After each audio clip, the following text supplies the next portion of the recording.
A'udzu billahi minasyaitonir rajim. Bismillahirrahmanirrahim. Assalamualaikum warahmatullahi wabarakatuh. Alhamdulillahirabbil alamin wassalatu wassalamu ala asyrafil anbiya'i wal mursalin wa ala alihi wa sahbihi ajma'in. Subhanaka la ilma lana illa ma 'allamtana innaka antal alimul hakim. Qala rabbi shrah li sadri wa yassir li amri wahlul 'uqdatam min lisani yafqahu qawli, amma ba'd. Yang saya muliakan ibu-ibu, ayah-ayah, penonton kita, mudah-mudahan semuanya dirahmati Allah Subhanahu wa taala. Amin amin ya rabbal alamin. Hari ini macam biasa anda bersama dengan saya Dai Aiman dalam kuliah subuh kita pada hari ini. Kita nak membincangkan sebuah hadis yang cukup menarik, iaitu berkaitan dengan ad-dinun nasihah. Baik. Sebelum kita pergi lebih jauh, jom sama-sama kita telusuri hadis yang ketujuh daripada hadis Imam An-Nawawi, yang mana menceritakan tentang nasihat.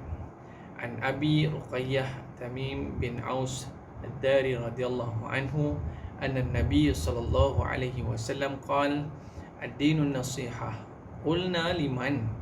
Qala lillah wa li kitabihi wa li rasulihi wa li a'immatil muslimin wa ammatihim, rawahul Muslim.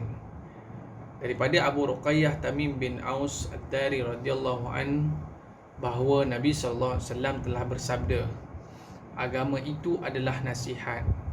Kami berkata, untuk siapa?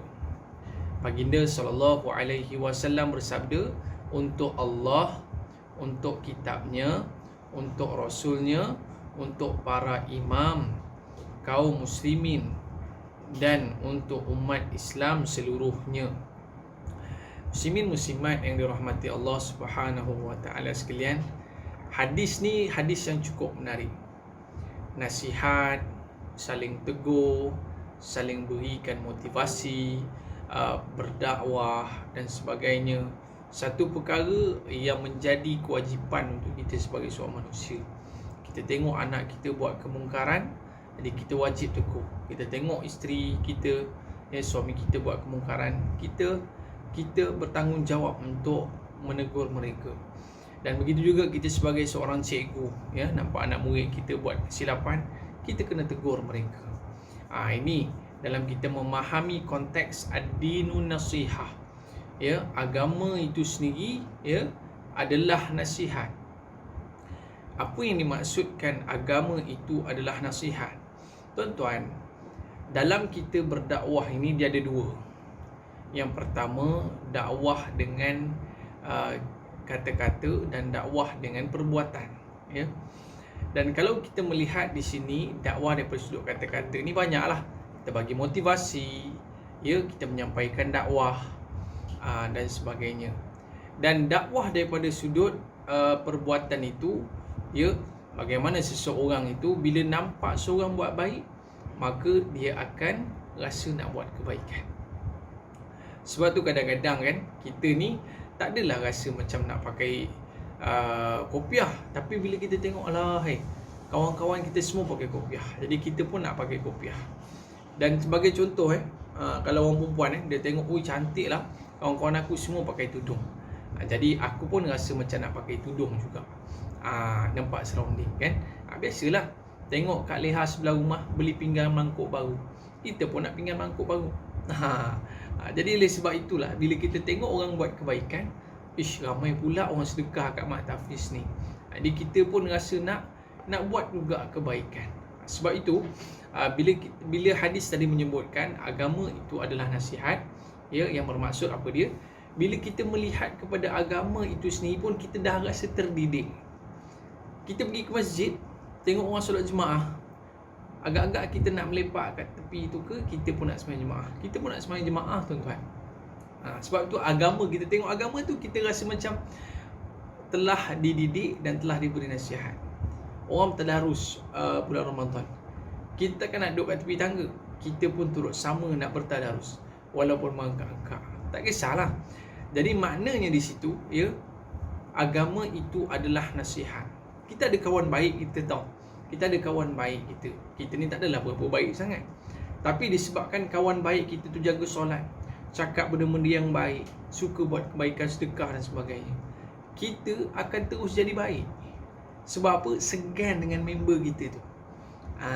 Jadi itu yang kita boleh faham tentang agama itu adalah nasihat. Lalu sahabat bertanya, untuk siapa? Untuk siapa? Ya? Liman. Lalu Nabi SAW bersabda, untuk Allah, untuk kitabnya, untuk Rasulnya, untuk para imam kaum muslimin dan untuk umat Islam seluruhnya. Ya, seluruhnya. Baik.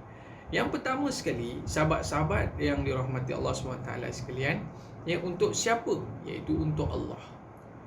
Sebab itulah dalam kita memberi nasihat itu, untuk siapa? Liman. Untuk siapa bagi nasihat ni? Ya.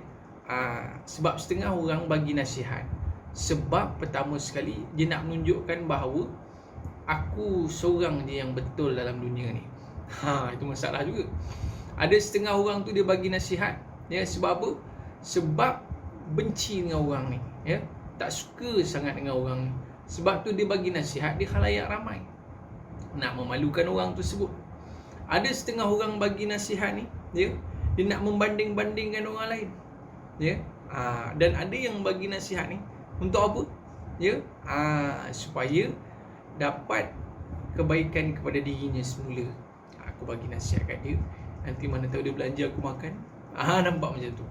Jadi itu kita kena clear bahawa liman yang pertama lillah, bukan untuk manusia, bukan untuk dilihat manusia, bukan untuk nampak diri kita ni hebat, ya, tetapi untuk Allah Subhanahu wa taala.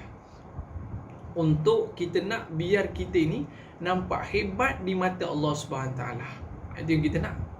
Jadi macam mana kita nak bila kita bagi nasihat tu nampak hebat di mata Allah? Pastikan nasihat kita itu lillahi ta'ala. Kan kita biasa dengar kan, inna salati wa nusuki wa mahyaya wa mamati lillahi rabbil alamin. Bermaksud, sesungguhnya solatku, amalku, hidupku, matiku kerana Allah yang satu. Kuserahkan segala harta jiwa dan raga sebagai tanda cinta kepadamu yang esa. Semua kita buat, tak kira sedekah, tak kira kita solat, tak kira baca Quran, semuanya kerana Allah Subhanahu wa taala. Tak ada apa-apa kepentingan pun. Tak ada apa kepentingan, bukan sebab manusia. Kalau sebab manusia, manusia tengok bagusnya, lepas tu dia nak bagi duit kat kita. Tidak. Ya. Kalau Allah, bila kita buat sesuatu kerana Allah, Allah akan balas dengan kemuliaan. Allah akan balas dengan harta benda. Allah akan balas dengan kesihatan. Nampak? Ni hebatnya Allah SWT. Jadi, untuk siapa nasihat tersebut, untuk siapa teguran tersebut, untuk Allah. Kita buat semata kerana Allah. Pertama. Yang kedua, liman, disebut dalam kitab ni, apa dia? Lillah wali kitabihi. Ya, kita buat nasihat itu wali kitabihi, untuk kitabnya. Macam kita ni Al-Quran lah, maksudnya apa? Kita nasihat tu bukan setakat ikut sedap mulut kita je, bukan setakat ikut kepandaian kita berbicara je, bukan ikut setakat kita cakap tu ikut orang kata apa, gurindam dan sebagainya. Tidak. Tapi nasihat kita itu benar-benar berlandaskan Al-Quran dan As-Sunnah, ya. Betul-betul kita ikut Al-Quran. Allah Subhanahu wa taala menyebutkan perkara-perkara yang penting di dalam Al-Quran. Kita sebut berlandaskan Al-Quran. Ya, kita nak menasihati orang melakukan kebaikan, ya, kita menggunakan ayat suci Quran. Kita nak sebut tentang rezeki, ya. Kita nak sebutkan tentang rezeki, kita sebutkan ayat-ayat suci Quran. Ya, kita nak sebut tentang azab Allah Subhanahu Wa Taala bagi orang yang meninggalkan solat. Ya, kita sebut ayat-ayat suci Al-Quran. Dan kita tak nak bila mana kita dah mula menggunakan perkara-perkara yang tidak berlandaskan Al-Quran, maka disitulah akan masuknya hawa nafsu. Bila dah masuknya hawa nafsu, disitulah akan menimbulkan rasa kita ni hebat. Sebab apa kita hebat? Kita boleh nasihat orang. Itu kita tak nak. Lalu bila mana kita menggunakan Al-Quran, dengan mukjizat Al-Quran itu sendiri, bukan saja menyampaikan nasihat kepada orang lain, ia secara langsung dapat melenturkan hati kita. Nampak? Ini hebatnya Al-Quran. Dan bila kita menyampaikan ayat suci Quran kepada orang yang kita nasihati, bukan kata-kata kita itu yang menjadi kekuatan, tetapi ayat suci Al-Quran itulah yang akan menjadi kekuatan kepada orang yang mendengarnya. Masya Allah, ini hebatnya, ya. Sebab itu liman, ya. Yang kedua, wali kitabihi, dengan kitab Allah Subhanahu Wa Taala. Kedua. Dan yang ketiganya, sahabat-sahabat pendengar ibu ayah yang dicintai Allah Subhanahu Wa Taala sekalian. Siapa? Liman wali rasulihi. Kita buat nasihat kita tu. Kita menyampaikan nasihat kepada orang, tunjukkan nasihat. Kita nak ikut contoh siapa dalam memberikan nasihat? Kita nak ikut contoh siapa, tuan-tuan? Ya, sudah semestinya kita nak mengikut contoh tauladan daripada Nabi sallallahu alaihi wasallam. Ya, banyak hadis menyebutkan tentang bagaimana sifat Nabi sallallahu alaihi wasallam. Tadi tanya kepada Aisyah, apakah yang disebutkan dengan akhlak Nabi? Akhlak Nabi adalah Al-Quran, ya. Dan hadirnya Nabi sallallahu alaihi wasallam untuk apa? Untuk menyempurnakan akhlak kepada manusia. Itu dia. Sebab itu kita kena contohi Nabi sallallahu alaihi wasallam. Sebab apa? Yang pertama sekali, Nabi kalau dia berbicara, dia tak bicara panjang-panjang, pendek-pendek je, ya. Tapi sampai masuk dia, deep masuk dia, kan. Contoh macam hadis yang kita baca ni, simple je. Ad-dinu nasihah, kan. Pendek je hadisnya, tapi sangat memberi kesan dalam jiwa kita. Kita cakap panjang-panjang, belum tentu lagi orang berubah, kan. Tapi Nabi SAW cakap ringkas dan padat.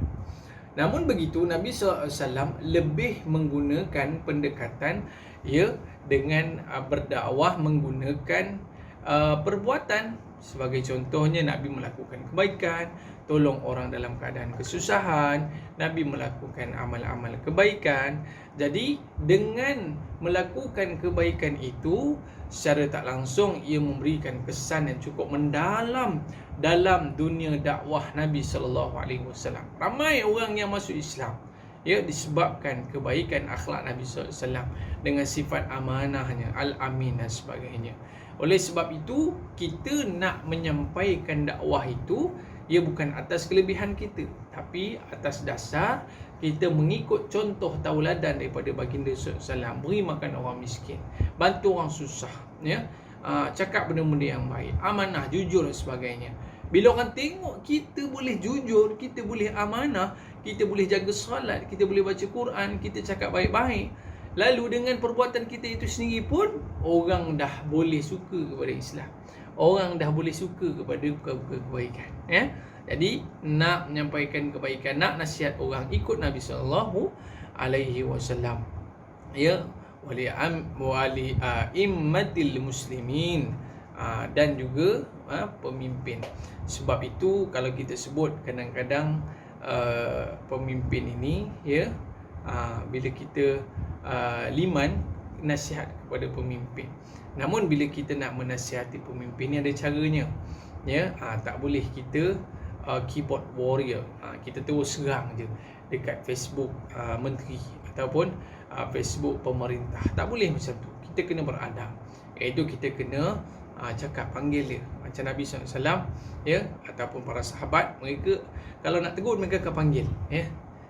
Macam kita lah, kita kalau nak tegur orang, panggil, Pak Mat, ya, saya rasa mungkin tak berapa sesuai Pak Mat tegur macam tu. Maklumlah, diorang ni budak-budak lagi, kan. Kalau boleh Pak Mat jangan garang-garang sangat, nanti budak-budak tu lagi pula daripada masjid, kan. Jadi kita menggunakan pendekatan yang lebih cermat, lebih halus, ya. Sebab apa?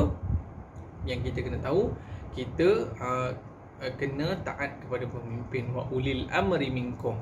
Macam sekarang ni kan kita dalam musim pandemik, kita kena taat kepada pemimpin. Tapi dalam masa yang sama, pemimpin itu juga manusia, terkadang melakukan kesilapan. Jadi apa yang perlu kita buat, kita memberi nasihat kepada pemimpin dengan cara yang baik. Oleh sebab itu dan yang seterusnya, yang terakhirnya adalah untuk umat Islam seluruhnya, kan? Ini tanggungjawab kita. Kita nampak orang bercumbu-cumbu di tepi jalan, jadi tanggungjawab kita, man ra'a minkum munkaran falyughayyirhu bi yadihi fa illam yastati' fa bi lisani fa illam yastati' fa bi qalbihi ala adhaful iman, ya. Mula-mula dengan tangan, yang kedua dengan lisan, yang ketiga dengan hati. Jadi ini tanggungjawab kita sebagai manusia, terutama kepada keluarga kita, terutama kepada jiran-jiran kita, terutama kepada orang sekitar kita. Ya, sebab apa? Sebab kita kena ingat, jangan ingat kita lepas begitu saja. Sedangkan kita ada tanggungjawab kita sebagai seorang manusia. Ya, sebab kita ingat, kalaulah ya Allah nak turunkan bala, Allah tak pilih orang yang baik-baik ni selamat. Tetapi Allah akan pukul rata semua kaum ketika itu. Dengan kita pun kena sekali nanti. Na'udzubillah. Jadi kita ucapkan, mudah-mudahan sedikit perkongsian ringkas saya pada hari ini memberi manfaat kepada kita semua. Dan saya nak ucapkan jutaan terima kasih kepada ibu-ibu, ayah-ayah yang saya sayangi. Mudah-mudahan ya kita dapat sentiasa nasihat menasihati, nasihat tanda sayang, nasihat tanda cinta. Sebab apa? Sebab kita nak sama-sama masuk ke syurga Allah Subhanahu wa taala. Wallahu alam. Qulu qawli hadza wa astaghfirullahal azim li wa lakum. Assalamualaikum warahmatullahi wabarakatuh. Saya Dai Aiman mengundurkan diri. Like dakwah, share ilmu. Assalamualaikum warahmatullahi wabarakatuh. Wallahu alam.